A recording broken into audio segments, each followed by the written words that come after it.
ছিল। আপনারা কে কে একাদশী করেন না হাত তুলুন।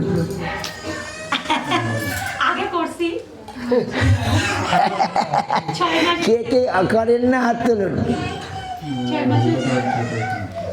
আর কে কে করেন হাত তুলুন।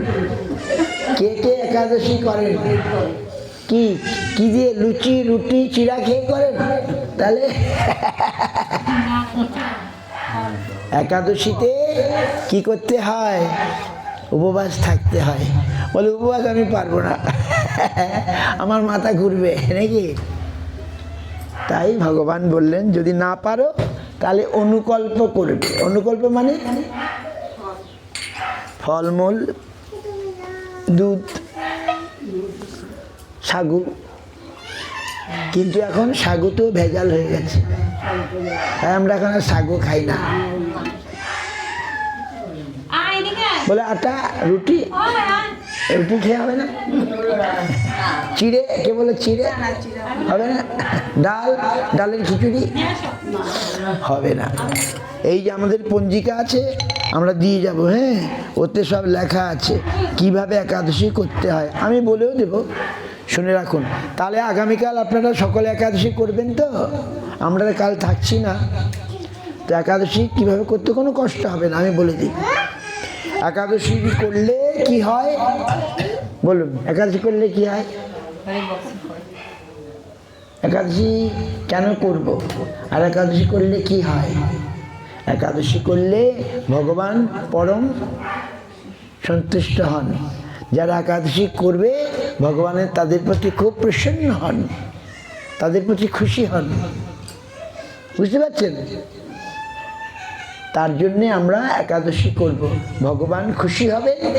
এই জন্যে একাদশী নামটা কেন হলো শুনুন, আমি সংক্ষেপে বলবো, সময় তো নাই, মাত্র আর 1 ঘন্টার নয়, সময় কম।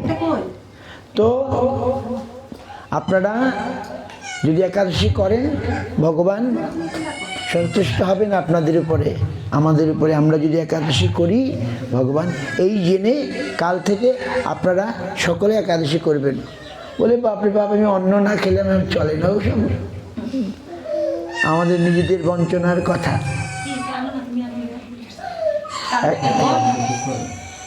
নিয়ে এখানে নিয়ে আসো, এখানে নিয়ে আসো, এখানে নিয়ে আসো, এখানে আসলে শান্ত।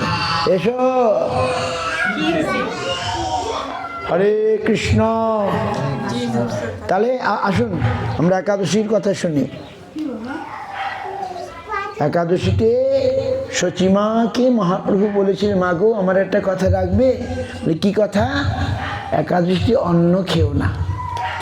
মহাপ্রভু আমাদেরকে শিক্ষা দেবার জন্যে সচিমায়ের মাধ্যমে আমাদের জানালেন একাদশীতে অন্ন খেও না। বাস।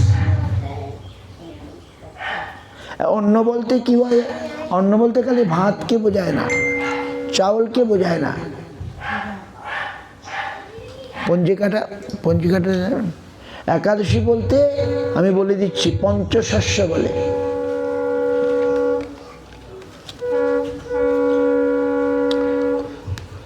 পঞ্চশস্য মানে আমাদের পঞ্জিকার পিছনে লেখা আছে। পঞ্চশস্য মানে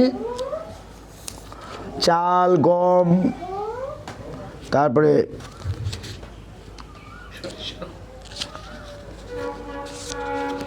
বলে কেন ওগুলো খেলে কি হবে? বলে ওই দিন এর মধ্যে পাপ প্রবেশ করে। বুঝতে পারছেন? একাদশীর মধ্যে এই দেখুন এখানে সব লেখা আছে।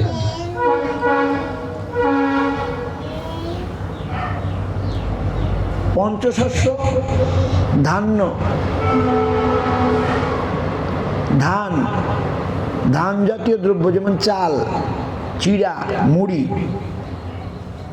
গোধূম, গোধূম মানে আটা, ময়দা, সুজি, জব, জবের ছাতু, বার্লি ইত্যাদি, ডাল, মুগ, মসুর, ছোলা, মটর, অড়হর, কলাই, খেসারি, ডাল, আর সরষের তেল ও তিল তেল, এই পঞ্চশস্য বলে। হ্যাঁ, এই 5 রকমের জিনিস খাওয়া যাবে না। তাই না খেতে পারলে খুব ভালো। অনেকে না খেয়ে জল খেয়ে করেন, আবার অনেকে দুর্বল হয়ে যান, বলে তার জন্যই অনুকল্প। অনুকল্প মানে এই ফলমূল অথবা সিদ্ধ আলু, পেঁপে সিদ্ধ, বাদাম সিদ্ধ, তেল মশলা রিচ খাবার খাওয়া যাবে না, বুঝতে পারছেন? তারপরে পেঁপের পায়েস, মিষ্টি আলুর পায়েস, দুধ, পাউডার দুধে হবে না, বাজারে পাউডার দুধ চলবে না, খাঁটি গরুর দুধ বা নিজে জানা মতো। পাউডার দুধে ভেজাল থাকে নাকি? তো এইগুলো যদি না পারা যায় অন্তত সকালবেলা খেতে হবে না। ছানা, ভালো দুধের ছানা, এগুলো খাওয়া যাবে, যতটা কম খাওয়া যায়, কেননা সেদিন আমাদের শরীরে রস বৃদ্ধি হয়। সেদিন শরীরে এই শস্য জাতীয় খাবার না দিলে শরীর ভালো থাকে, বুঝতে পারছেন? আর একদিকে শরীরও ভালো থাকে, সেদিন হালকা অনুকল্প খাবার। আর সর্বোপরি ভগবানের দিন। কেন ভগবানের দিন হলো আমি সংক্ষেপে বলছি। একদিন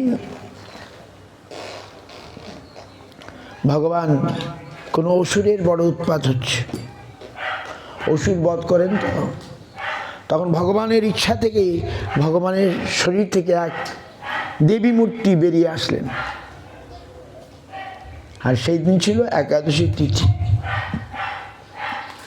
সেই দিন একাদশী, দশমী একাদশী, দেবী মূর্তি বেরিয়ে এসে সে অসুরকে বধ করলেন। তখন ভগবান খুব প্রসন্ন হলেন, সেই দেবীকে বললেন, তুমি কি চাও বলো, যা বল চাইবে তাই আমি দেব। সেই দেবী ভগবান থেকে উদ্ভূত, তিনি বলেন, প্রভু আমাকে যদি বর দেন, তাহলে এই আজকের দিনে, যেদিন আমি আপনার শরীর থেকে বেরিয়ে আসলাম, আজকের দিন একাদশী, সুতরাং আজকের দিনে যারা উপবাস আদি থেকে আপনার ব্রত করবে, যদি করে, সেটাই আমি চাই। সেই থেকে একাদশী শুরু হয়ে গেল। সেই দেবীর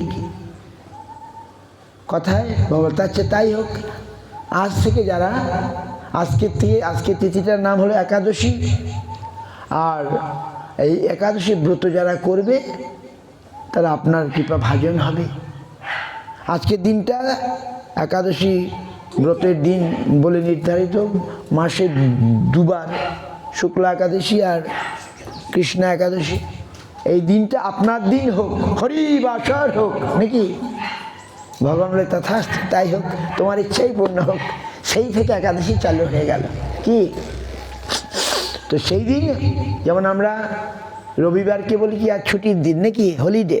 রবিবার মানে ছুটির দিন, আর একাদশী মানে হরির দিন, হরি স্মরণের দিন, হরি মননের, হরি চিন্তনের, হরি কীর্তনের দিন, হরিবাসর বলে সেই দিনটি নিরূপিত হলো।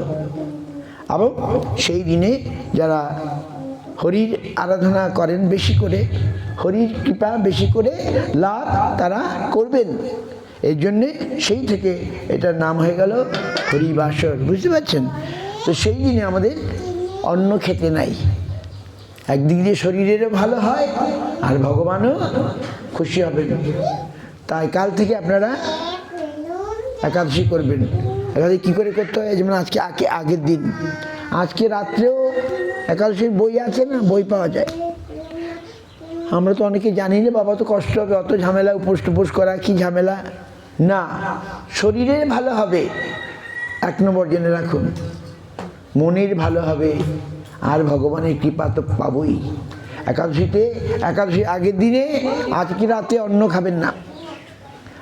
শুদ্ধ একাদশী যারা করে, আজকে রাত্রে নিয়ম হচ্ছে সূর্য অস্ত যাবার আগেই আবার দাঁত মেজে পরিষ্কার, রাত্রে আর অন্ন জাতীয় কিছু খাবেন না। যদি না পারেন তাহলে দুধ, ছানা, একটু হালকা জিনিস খেয়ে দাঁত মেজে রেখে দেবেন। কালকে সকালে আর দন্ত মাঞ্জন করবেন না, না করে সকালে না খেলেও কিছু নেই।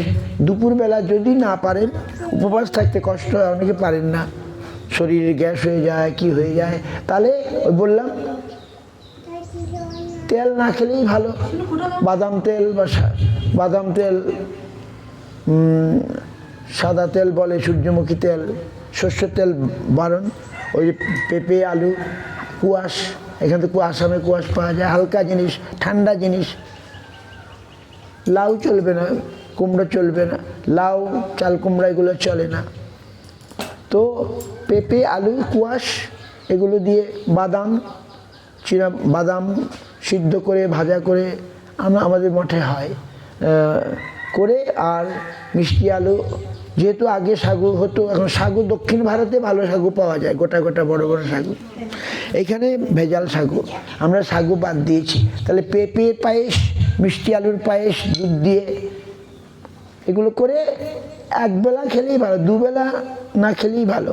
3 বেলা তো অন্য দিন খাই, একাদশ দিন একবেলা করে, আর বেশি করে ভগবানের নাম কীর্তন হরিকথা শ্রবণ করার মাধ্যমে যদি আমরা দিনকে উদযাপন করি, সেটা একাদশী ব্রতের ফল আমরা পাবো। আর একাদশী ব্রত করলে আর কোনো ব্রত না করলে হয়। নন্দ মহারাজ একাদশী ব্রত করতেন, রাধারানীও একাদশী ব্রত করতেন, যেহেতু কৃষ্ণের দিন, হরির দিন। আর তিনি তো হরিকেই তো চান, হরিরই সন্তুষ্টি চান। রাধারানীও গর্গ সংহিতায় নাকি আছে। একাদশীতে কাঁচা লঙ্কা চলবে না, আমি শুনলাম আদাও চলবে না, খালি গোলমরিচের গুঁড়া চলবে, হলদি চলবে না, জিরে ফোড়নও চলবে না, সিদ্ধ আর গোলমরিচের গুঁড়ো দিয়ে সবজি করতে পারেন, বাস। এইভাবে একটু অনুকল্প করে বেশি করে হরিচিন্ত, উপবাস মানে কি? উপবাস মানে নিকটে বাস, হরির নিকটে বাস করার জন্যে কীর্তন পাঠ হরিকথা শ্রবণ বেশি করে করতে হবে, ভক্ত সঙ্গ করতে হবে, এরকম। ঠিক আছে? বাড়িতে বসে সবাই সন্ধ্যাবেলা সকালবেলা একটু হরি কীর্তন করলেন, পাঠ করলেন, গীতা ভাগবত ইত্যাদি, চৈতন্য বাস। তাহলে দেখবেন আমাদের ভক্তিটা বৃদ্ধি হবে। হরিবাসের হরিব্রত করলে আমাদের ভক্তি বেড়ে যাবে, আমরা ভগবানকে লাভ করতেও পারি যদি সত্যি সত্যি। এইগুলো হরিবাসনের কথা, বুঝতে পারছেন? বোঝা গেল? বাস। এইবারে আর কি বলবো বলুন, আর কি প্রশ্ন আছে?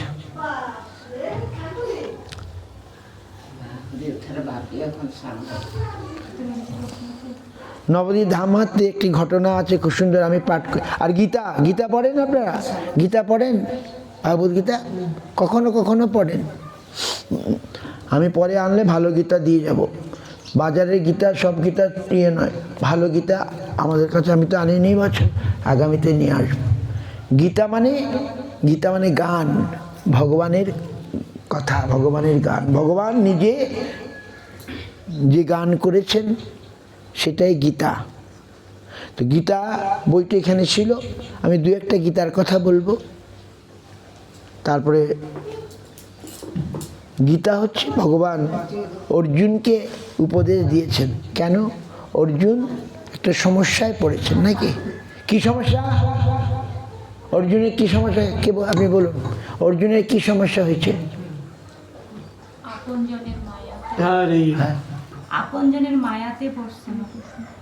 হ্যাঁ, এখন যুদ্ধক্ষেত্রে উপস্থিত। কার সঙ্গে যুদ্ধ? আত্মীয় স্বজন, গুরুজন, তাদের সঙ্গে যুদ্ধ করতে হবে। দেখি অর্জুনের মাথা খারাপ হয়ে গেল। এ কি আত্মীয় স্বজনের সঙ্গে যুদ্ধ করতে হবে? আর কৃষ্ণ তার সারথি, আর অর্জুন বিরাট যোদ্ধা। অর্জুনের মতো যোদ্ধা নেই বললেই চলে। কিন্তু আজকে তিনি বলছেন, প্রভু হে সখা, আমার দ্বারা যুদ্ধ হবে না। আমি কার সঙ্গে যুদ্ধ করব? গুরুকে হত্যা করব, স্বজনকে হত্যা করব, পিতামহ ভীষ্ম, তার সঙ্গে যুদ্ধ করব? আমার হাত পা কাঁপছে, গান্ডীব খসে পড়ছে, আমি আর পারছি না। এ কি যুদ্ধক্ষেত্রে হয়? এই যে কালকে আমাদের প্রভুরা রাত ওখানে প্রায় 10টা পর্যন্ত হলো নাকি, 10টা পর্যন্ত খাওয়া দাওয়া, প্রসাদ পাওয়া, কীর্তন। আমি বললাম যদি সকালে উঠে ট্রেন ধরে আসতে হয় তাহলে বেলা 12টার সময় পৌঁছাবে, রান্না হবে কখন? তাহলে সন্ধ্যাবেলা আমাদের খেতে হবে, তাই না? তো আমি বললাম যে ওই ওই আমাদের এক প্রভু, সঞ্জয় প্রভু, আমাদের সুখের জন্যে উনি বললেন না না, সকাল কটার সময় গাড়ি আছে? 6:30 হরমতি থেকে গাড়ি আছে, গাড়ি দিয়ে পৌঁছে দেবো, তাহলে আপনারা অত একটু রিল্যাক্স করে তারপরে গাড়িতে উঠবেন। আমি বললাম তাহলে হবে না, সেই 10টা 11টা বেজে যাবে, আর তখন এসে রান্না কখন করবে? বরঞ্চ ওই 1:30 না 2টো গাড়ি আছে লাচিতে যদি যাওয়া যায় তাহলে ঠিক।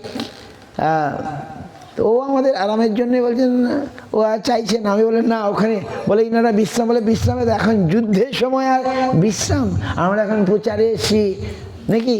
এখন আমরা ভক্তদের সঙ্গে হরিকথা কীর্তন আদি করে আনন্দ পাওয়া যাচ্ছে নাকি? এখন যদি আরাম করতে যাই তাহলে আমাদের যুদ্ধ করা হবে না। তো যুদ্ধ তো আরাম ক্ষেত্র নয়। এই যেমন আপনারা ব্যবসা বাণিজ্য করেন, বা সেদিন চলে আসলেন, কেন না ব্যবসা বাণিজ্য করতে হবে, আমার ব্যবসার ডাক আসছে নাকি? তো যুদ্ধক্ষেত্রে তো আর দুর্বল হলে হবে না, যুদ্ধ হবে না। হবে কি? প্রচারে এসে যদি বলে আমার ঘুমাতে হবে, তাহলে আর প্রচার হবে না। প্রচার মানে যুদ্ধ। কার সঙ্গে যুদ্ধ? মায়ার সঙ্গে যুদ্ধ। এখন অর্জুন ভেঙে পড়েছেন, বলে মায়ার সঙ্গেই তো যুদ্ধ করতে হবে। মায়া মানে কি? মায়া মানে মিথ্যা। মায়া মানে কি? মিথ্যা মানে মোহ। যা সত্য নয় তাকে সত্য মনে করার নাম মোহ। ও কৃষ্ণ বলে, কি মোহ তোমার উপস্থিত হলো? কৈবং মাসমা গমা পার্থ নৈতচ্ছেদ উপপদ্যতে। এই কি তোমার দুর্বলতা? ক্ষুদ্র হৃদয় দুর্বলং ত্যক্ত পরন্তপ। তোমার এই হৃদয় দুর্বল করতে গেল, এখানে যুদ্ধ করতে এসে তুমি এবং ভেঙে পড়ছো, এটা কি হয় নাকি? হ্যাঁ, অর্জুন তো জানেন, জেনেও আজকে তার এই বিষদ এসে গেল। আর ভগবান তাকে চাঙ্গা করার জন্যে এমন কিছু বললেন, সেটাই হচ্ছে ভাগবত গীতা নাকি? সুতরাং গীতা জ্ঞান যদি আমরা লাভ করি, আমরাও অর্জুনের মতো যুদ্ধেই আছি। সংসার যুদ্ধ করে করে আমরা নাজেহাল হয়ে পড়ছি। তো আমাদেরকে চাঙ্গা করবার জন্যে, মায়ার বিরুদ্ধে যুদ্ধ করবার জন্যে ভগবান অর্জুনকে এমন কিছু উপদেশ করলেন, যেটি শুনে শেষ পর্যন্ত অর্জুন চাঙ্গা হয়ে গেলেন নাকি? আমরা যদি গীতা পড়ি, গীতা শুনি, নিজে পড়ে কেউ যদি বুঝিয়ে দেয় তাহলে আরো ভালো হয়, তখন আমরাও চাঙ্গা হয়ে যাব। আমরা এখন মিথ্যা মায়ার পিছনে পিছনে ছুটছি না। মায়ার বিরুদ্ধে যুদ্ধ করতে হবে, যুদ্ধ ঘোষণা করতে হবে। মায়ার সঙ্গে যুদ্ধ। দুর্যোধন হচ্ছে মায়ার প্রতীক, সে মিথ্যার প্রতীক, সে অসত্যের প্রতীক, সে অসুন্দরের প্রতীক, সে অন্যায়ের প্রতীক। অন্যায়ের বিরুদ্ধে যুদ্ধ করতে কৃষ্ণ এমন কিছু বাণী বললেন, যা শুনে অর্জুন, তবে এমনি বলেন নাই, অর্জুন তার কাছে আগেই প্রথমেই শরণাগত হয়েছেন। প্রভু, আমি কি বলবো, আমার মাথা ঠিক কাজ করছে না, আমার মাথা কাজ করছে না হে প্রভু, আমি বরঞ্চ তোমার শরণাগত হচ্ছি। সাধিমাং তাং প্রপন্নম কার্পণ্য দোষ পহত স্বভাব পৃচ্ছামি তাং ধর্ম সংমূঢ়চেতঃ যস্য সন্নিশ্চিতং ব্রূহি তন্মে শিষ্যস্তেহং সাধিমাং তাং প্রপন্নম কার্পণ্য দোষপহত স্বভাব পৃচ্ছামি তাং ধর্ম সংমূঢ়চেতঃ যস্য সন্নিশ্চিতং ব্রূহি তন্মে শিষ্যস্তেহং সাধিমাং তাং প্রপন্নম। এর অর্থ কি শুনুন মন দিয়ে। 8 নম্বর শ্লোক।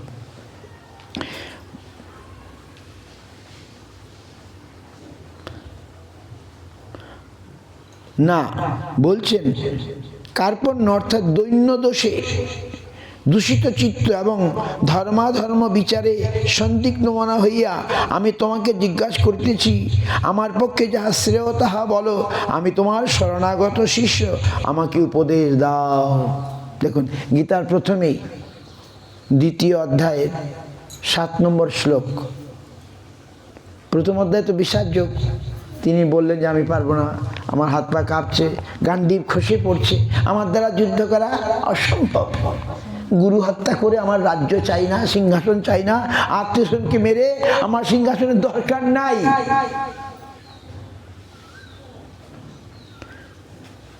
ভগবান এসব কথা শুনে বললেন, কি বলছো?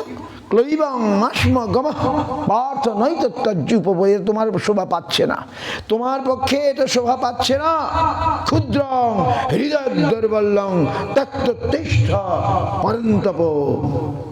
হে পার্থ, তুমি কাতর হয়েও না, ইহা তোমার উপযুক্ত নেই।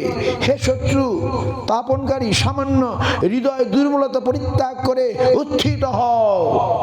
এ তো শোভা পাচ্ছে না, তুমি কি করছো?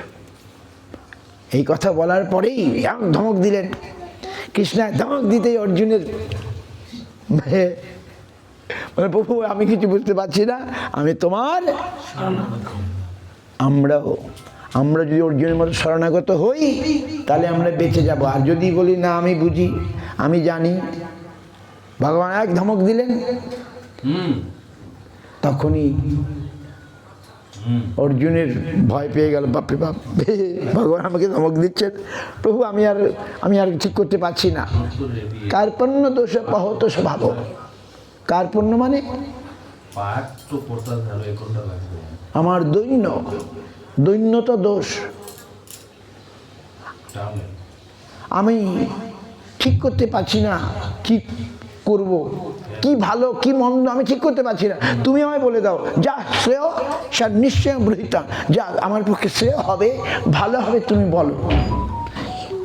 কেন বলবে কৃষ্ণ? কেন বলবে না? সাধিমাং তাং প্রপন্নম, আমি তোমার শিষ্য হয়ে গেলাম, যাও, আমি তোমার শরণাগত হলাম, তুমি যা ভালো হয় বলো। বা এই কথা যদি না বলতেন কৃষ্ণই এত উপদেশ দিতেন না। কি ফুটো পাত্রে কেউ জল ঢালবে বা তেল ঢালবে, সব তো বেরিয়ে যাবে। এই জন্যে উপযুক্ত শিষ্যের কাছে গুরুদেব প্রকৃত জ্ঞান দান করেন, যাকে তাকে দান করেন না। যার পাত্রটা ফুটো আছে তাকে দিয়ে কি লাভ হবে? সত্য। তাই অর্জুন ভগবানের কাছে শরণাগত প্রথমেই হলেন, তারপরে তো হয়েছেন। তখন ভগবান সুন্দর সুন্দর কথা বলেছেন, সাংখ্যযোগ, আত্মতত্ত্ব, আত্মা কি, আমি কি, দেহ কি, ইত্যাদি ইত্যাদি ইত্যাদি প্রথম থেকে বোঝাতে শুরু করলেন। তার খুব ভালো ভালো উপদেশ দিলেন এবং শেষে বললেন আমি সব। বলে তুমি সব? বলে হ্যাঁ আমি সব। বলে তুমি যে সব একবার দেখাও। তখন বিশ্বরূপ দেখালেন ভগবান নাকি। তখনই অর্জুনের মাথা নুয়ে পড়ল, ওরে বাবা আমি কার কাছে বসে আছি? আর দেখছেন বিশ্বরূপ, দেখেছেন তো বিশ্বরূপ, সেই ভগবানের মুখের ভিতরেই সব যুদ্ধ হচ্ছে নাকি। আর সেই কৌরবগণ সব মরে মরে কোথায় কোথায় চলে যাচ্ছে নাকি। দেখে ভয় পেয়ে গেলেন অর্জুন, বাপরে বাপ কি সম্বরণ করো। হে প্রভু, আমি আর সহ্য করতে পারছি না ওই ভীষণ রূপ। তমাদিদেব পুরুষ পুরাণ তমস্য বিশ্বস্য পরং নিধন বেত্বাসি বিদ্যঞ্চ পরঞ্চ ধাম তয়া তত বিশ্বমানন্ত রূপ। হে আদিদেব, তোমাদিদেব, তুমি পুরাণ পুরুষ, তমস্য বিশ্বে পরম নিধান, তুমি বিশ্বের একমাত্র গতি। বেত্বাসি বেদাঞ্চ, তোমাকে সকলে জানতে চায়, তুমি সকলকেই জানো, এইরকম তুমি। হায় ভগবান, আমায় ক্ষমা করো ঠাকুর, তুমি সম্বরণ করো, আমি আর ভগবান আবার সম্বরণ করলেন। তারপরে নিজের কথা কি বললেন? কৃষ্ণ নিজের কথাই নিজে বললেন নাকি। গীতার মধ্যে কি বললেন? অহম সর্বস্য প্রভব মত্ত সর্বং প্রবর্ততে ইতিমত্তা ভজন্তে মাং বুধা ভাব সমন্বিতা অহং সর্বস্ব প্রভু, আমি সমস্ত কিছুর মধ্যে আছি। মত্ত সর্বং প্রবর্ততে, আমার থেকে সমস্ত কিছু প্রবর্তিত হচ্ছে। ইতিমত্তা, ইহা জেনে, বুধা মানে বুদ্ধিমান পণ্ডিত আমাকে ভাব ভক্তি সহকারে ভজনা করেন। এরকম এক এক করে নিজের কথা বললেন। তেষাং শতযুক্তানাং ভজতাং প্রীতিপূর্বকম দদামি বুদ্ধিযোগং তং যেন মাম উপযান্তি তে। যারা আমাকে এক মনে আমার ভজন করে, আমি তাদেরকে বুদ্ধি দান করি, যাতে তারা আমাকে জানতে পারে, পেতে পারে, লাভ করতে পারে, আমার সঙ্গ লাভ করতে পারে। আহা, সবাইকে নয়, কাদেরকে? যারা আমাকে ভালোবাসে। কে ভালোবাসে?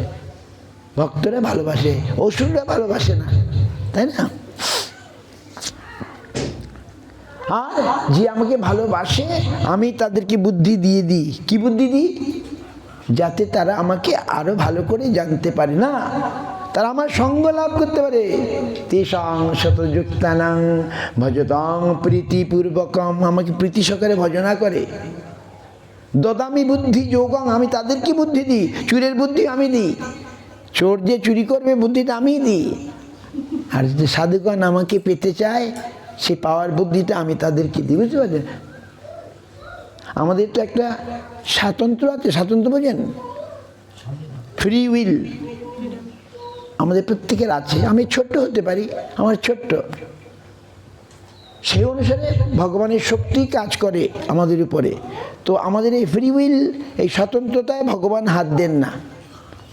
দেখি তোমার কি ইচ্ছা নাকি? চিনি যেমন একটা শিশু, তার নিজস্ব একটু এই যে একসময় কানলো, আমরা তাকে বলিনি কাঁদতে, সে কানলো, সে কান্না করার ইচ্ছাটা ওর নাকি? আমরা তাকে শান্ত করতে পারি, সে কিন্তু কানবে। শিশুটাকে আমি আগলে রাখছি, কিন্তু সে হয়তো আর পড়েও যেতে পারে, এইটা ওর। কিন্তু ভগবান বা তার কন্ট্রোলার, কিন্তু তার একটা স্বতন্ত্র ইচ্ছা শক্তি আছে, আছে কি না? যদি ইচ্ছা শক্তি না থাকতো তাহলে আমরা তো জড়ো হয়ে যেতাম। আমাদের একটা ইচ্ছা শক্তি অনাদিকাল থেকে আছে। সেই ইচ্ছা শক্তি যদি ভাগ্য ফলে ভগবানের দিকে আমরা চালিত করি, তাহলে আমরা ভগবানকে পাবো, ভগবানের কৃপা পাবো। আর ওই ইচ্ছা শক্তি যদি ভগবানকে বাদ দিয়ে ওই মহামায়ার দিকে চালিত করি, তাহলে এই জগতের সামান্য তুচ্ছ বস্তু পেয়ে বাস অতি আমরা অনন্ত দুঃখের মধ্যে ডুবে যাব কি না? এখন আপনারা কোনটা চান বলুন? ভগবানকে চান না ভগবানের ওই মিথ্যে মায়াকে চান? কোনটা চাই বলুন? হ্যাঁ, সত্যি আমি দেখবো, আমি 1 বছর দেখবো সত্যি ভগবানকে চান কিনা। সত্যি অন্তর থেকে বলতে হবে। কিন্তু ভগবানকে যে চায়, ভগবানকে সে, আর ভগবানকে চাওয়ার কি লক্ষণ? ও বললে ভয় পেয়ে যাবেন। আর তো সংসার মোর নাহি লাগে ভালো, কাহা যায় কৃষ্ণ হেরি এ চিন্তা বিশাল। কার এই অবস্থা হয়? যারা ভগবানকে চায়। যারা ভগবানকে চায় তারা খোঁজে, কাকে খোঁজে?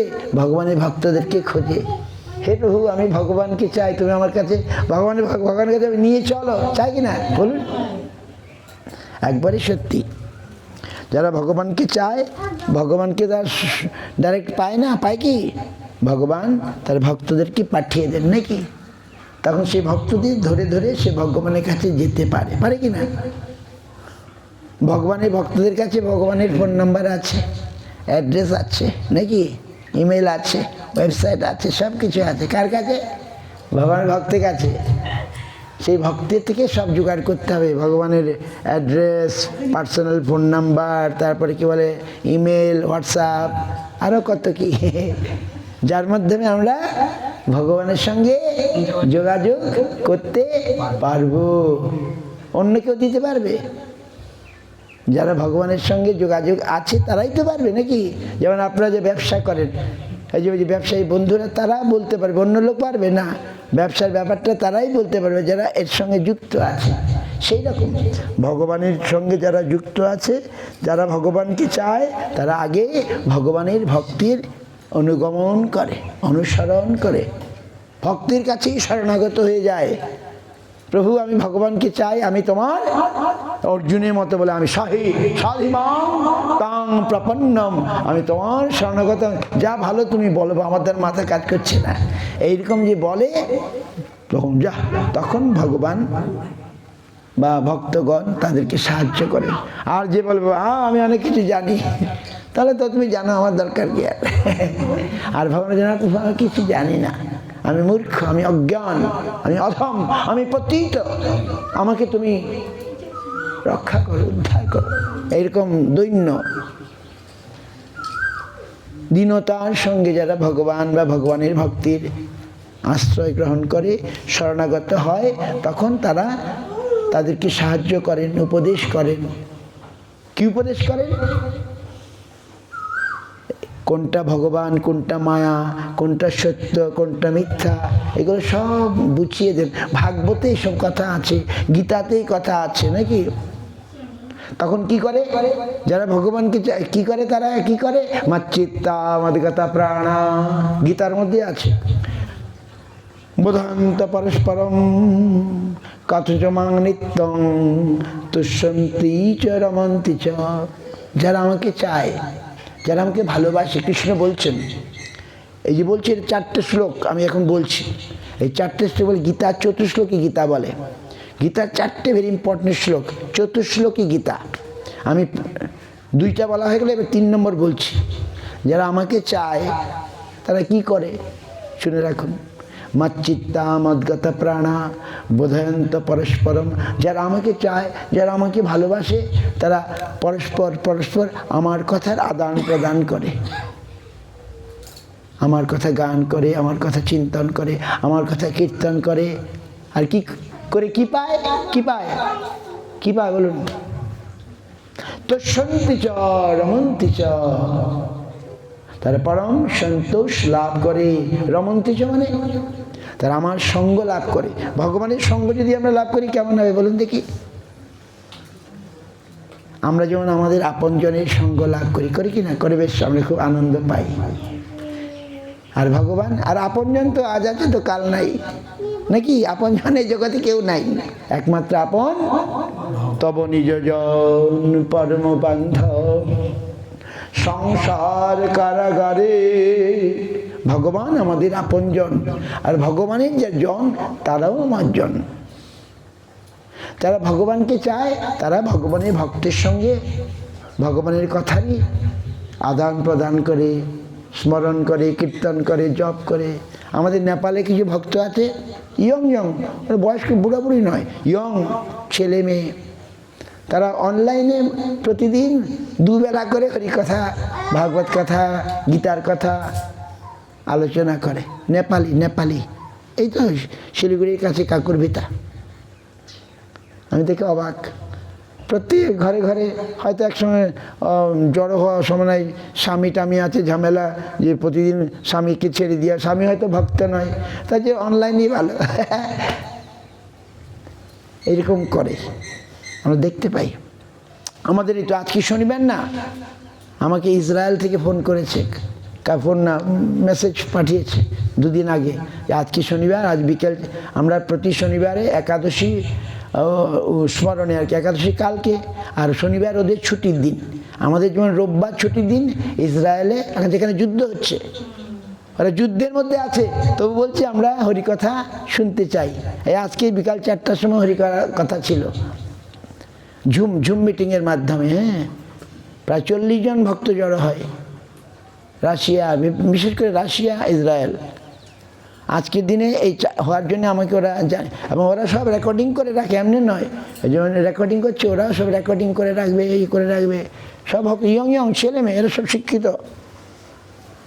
ওরা আজও বলছে যে আজ আমরা মানে একাদশী কালকে, একাদশী লাগোয়া একাদশী শনিবারটা ওদের ছুটি হয়, আমাদের মানে রোববার ছুটি হয়। ওদের কাছে ওরাও কাজকর্ম করে, তো ওরাও শুনতে চায় আমরা হরিকথা শুনবো, জাস্ট শুনবো।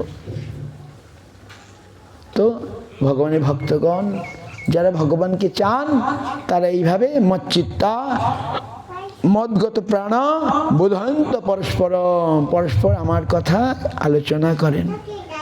আর তার ফলে কি পান? কি পান? পরম সন্তোষ পান। আমরা কি চাই? আমরা প্রত্যেকে সন্তোষ চাই, তাই না? কিন্তু এই জগতে আমরা কতক্ষণে সন্তোষ পাই আমরা জানি না। আপনারা কতক্ষণে সন্তোষ পান আমি জানি না। আমি তো সন্তোষ পাচ্ছি না। এই জগতে আমাকে পরিপূর্ণ সন্তুষ্ট দিতে পারবে না। পরিপূর্ণ সন্তুষ্ট কে পারবেন? কারণ এই জগতে যারা সব অপূর্ণ, ইনকমপ্লিট। এই জগতে যা কিছু অপূর্ণ, আর ভগবান একমাত্র পূর্ণ।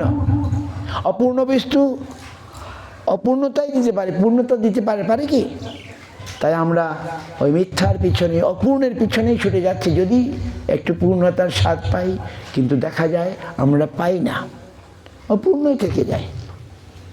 এই জগতের আমরা অপূর্ণই থেকে যাই। তাহলে এতে আমাদের অভাব মেটে না। অভাব কি করে মিটবে?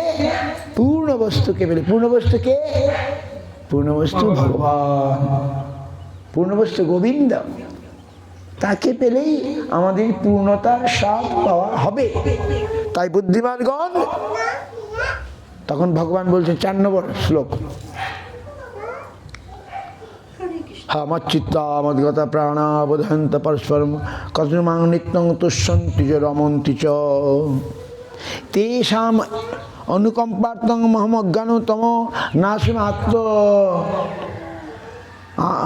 জ্ঞানদীপেন ভাষ্যতা। 4 নম্বর শ্লোকটা 10ম অধ্যায়। এই দেখুন 10ম অধ্যায় বার করবেন। 8 নম্বর, 9 নম্বর, 10 নম্বর, 11 নম্বর এই শ্লোকটা ভালো করে পড়বেন। 10ম একাদশ গেল, এই 10মের এই 4টে শ্লোক ভালো করে পড়ুন, আর বেশি পড়তে হবে না। 10মের 8, 9 ভালো গীতা, এই ছোট্ট গীতা তো হবে, বড় গীতা আছে না, ইস্কনের বড় গীতা আছে না, আরও আমাদের গীতাও আছে। এই দেখুন, এই দেখুন, তেষাম এবানুকম্পার্থং মহম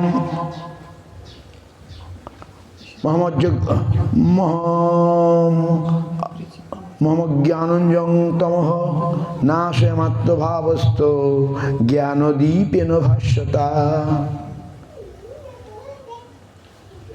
তাহাদিগের প্রতি অনুগ্রহার্থ আমি তাহাদেরই আত্মভাবস্থ হইয়া দীপ্যমান জ্ঞানদীপ দ্বারা তাদের অজ্ঞান স্বরূপ অন্ধকার বিনষ্ট করি। কাদেরকে? যারা আমাকে ভালোবাসে, আমার কথা আলোচনা করে, ভগবান তাদের প্রতি অনুকম্পা, তাদের প্রতি স্নেহ পূর্বক আমি তাদের অজ্ঞানতাকে দূর করে দেই। এই 4টে শ্লোক ভগবান এত সুন্দর। আরও অনেক ভালো ভালো শ্লোক আছে।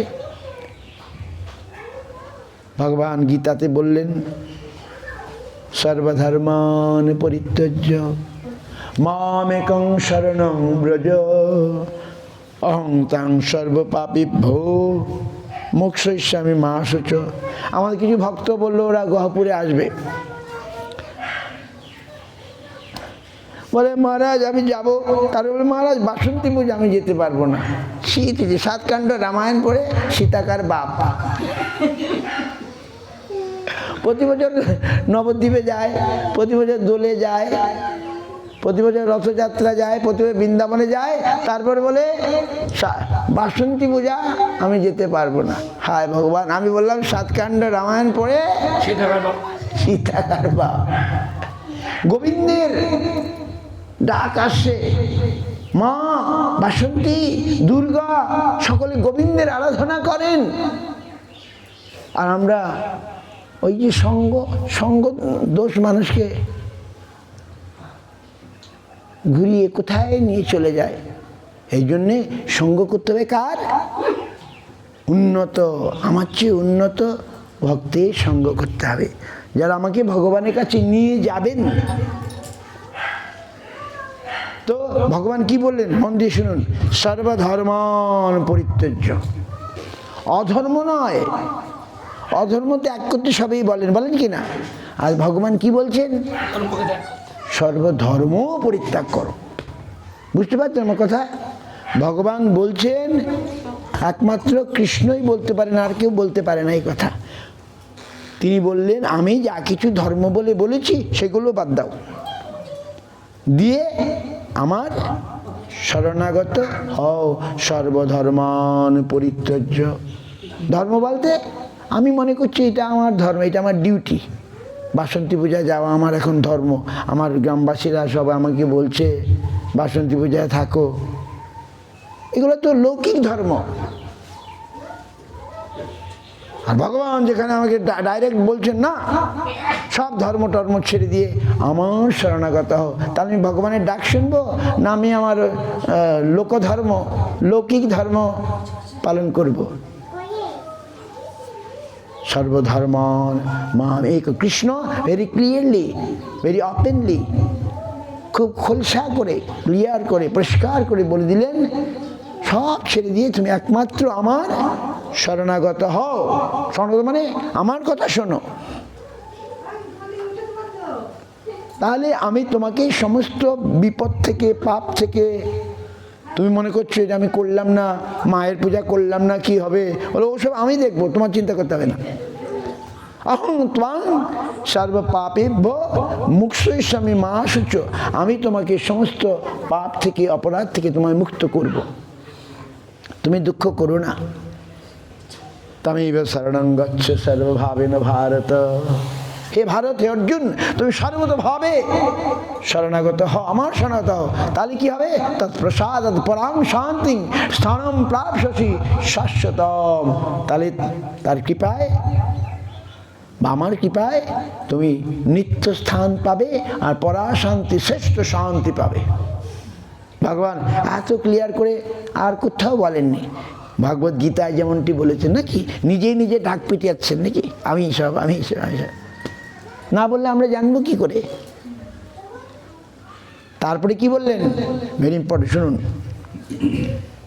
মচ্চিত্তা সর্বদুর্গাণি মত প্রসাদাৎ তরিষ্যসি অথচেত অহংকারণ শস্যসি বিনংসসি।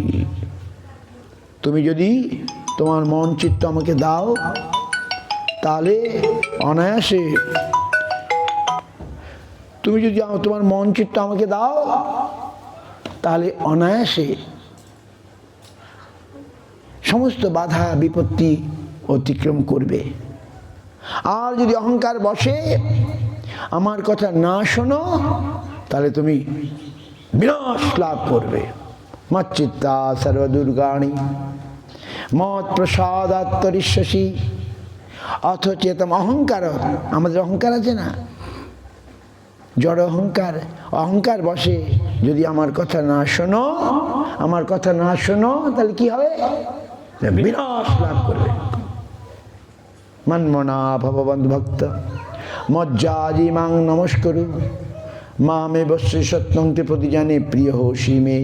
তুমি আমায় নমস্কার, মন্মনা ভব, আমার হয়ে যাও, আমার ভজনা করো, আমাকে প্রণাম করো, আমার পূজা করো। এর ফলে তুমি আমাকেই পাবে। আমি তোমাকে প্রতিজ্ঞা করে বলছি, তুমি আমার প্রিয়। যে আমাকে পূজা করলে আর আমাকে পাবে না তা নয়, পাবে। এই সমস্ত উপদেশ গীতাতে দিলেন। অর্জুন বলেন, বাহ প্রভু, তোমার কথা শুনে নষ্ট মোহ স্মৃতির লব্ধা তৎপ্রসাদাৎ মায়াচ্যুত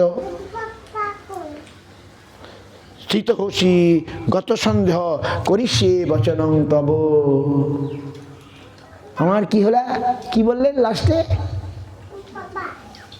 নষ্ট মোহ, আমার মোহটা নষ্ট হয়ে গেল। কি মোহ? এই যে আমি এত সময় ভাবছিলাম আত্মীয় স্বজন বাদ করতে হবে, এই করতে করতে আমি করতে পারবো না, এতে এতে মোহ।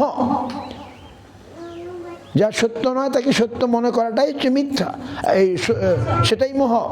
মিথ্যাকে সত্য মনে করাটাই মোহ। অর্জুন বলেন, আমার মোহ নষ্ট হয়ে গেছে। তৎপ্রসাদাৎ মায়াচ্যুত, হে অচ্যুত, হে গোবিন্দ, তোমার প্রসাদে আমার মোহ নষ্ট হয়ে গেছে।